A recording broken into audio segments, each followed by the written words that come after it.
YouTube, welcome back. It's your boy PPS here. We're coming at you guys actually with an NBA play today. Bigger slate, small college basketball. I don't have any plays in those games today.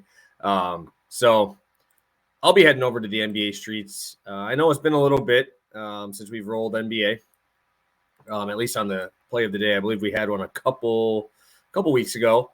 20 games only so far, or 20 plays. 3.2 units though, so we're still in the green. We'll get after it today. Obviously did our show about the Midwest region. I guess I'll just see on the views and likes on that to see if we should keep doing them. I did it last year and it didn't get as much love, so maybe we'll just do the plays the day of like I have been and not do a full breakdown.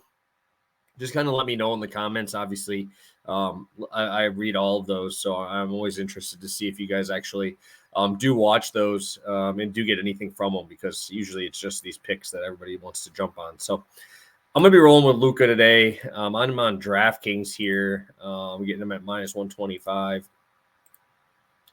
Where are you? There we are, Luka.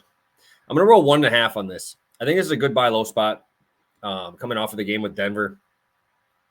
It's pretty well known. Luka and Jokic are pretty good buddies.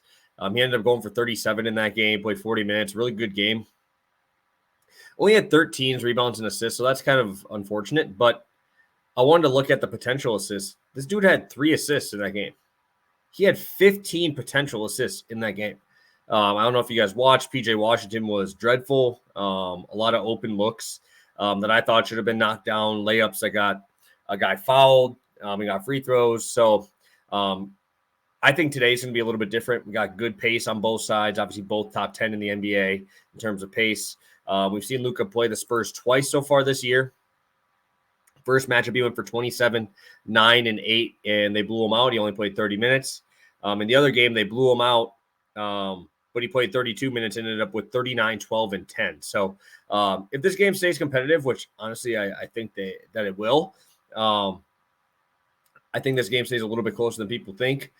Spurs are playing a little bit better basketball. They actually did play the first game of the season. I didn't even go all the way down there. First game of the season, he went for 33, 13, and 10 in that one. Obviously, Kyrie over these last couple games have had pretty good numbers here, especially on the assist market, averaging over 10 assists per game. I just think that's more matchup based. In this game, I think both of them will be able to eat here. Luka's obviously going to be the most ball dominant guy here. I know Kyrie's getting his own and getting his shots up, but I think Luka has the rebounding here in this spot. Like I said, he had 13 rebounds in their first game. I think that's obviously very important, seeing as he's not playing a ton of minutes. He had 12 rebounds in game 2. And then if you go to the next one, he's 9 rebounds. So obviously if we're getting those, I think he can grab the 9, 10 assists here. I think he's going to push for those triple-double numbers again. Prior to these last 2 games, Luka was averaging 11 rebounds per game and averaging over 11 assists per game before these last 2. So I think it's a good buy low spot here. Going over to the Spurs specifically, I usually use fantasy points per game as a nice metric for me, just because I do play a little bit more DFS as well as betting here. The Spurs are number 1 in fantasy points per game allowed to point guards on FanDuel. They're allowing 53 FanDuel points per game to point guards, 9.15 assists per game. Obviously, that is not good at all. And almost 6.5 rebounds. I think that just comes because they shoot a lot of threes. Luka is going to get all of those free throw misses. He always gets those. They box them out and let Luka come and grab them. I think those are going to be important ones to grab tonight as well. If you want to take one separately, I would probably take rebounds, just because he has shown the ability to go off in that market against this team already this year. Also, I think it's going to be a tougher paint matchup here. So I think we're going to be relying on guys to hit threes. Spurs do not cover the 3 ball well at all. So I really like this spot for Luka. Good buy low spot. We were getting this at 21.5 during that run, and he was still crushing it. So I like the spot enough to put 1.5 units on it.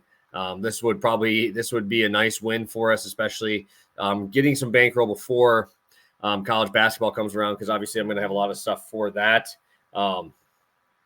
And yeah, just let me know if you're getting anything from those videos for the bracket breakdown, just because they do take up quite a bit of time, and it just doesn't seem like we're hitting as much on those. So just let me know. We'll get that going here. NBA 12-8, 3.2 units. Play of the day is going to be Luka over 19.5 rebounds and assists at -125. So thank you guys.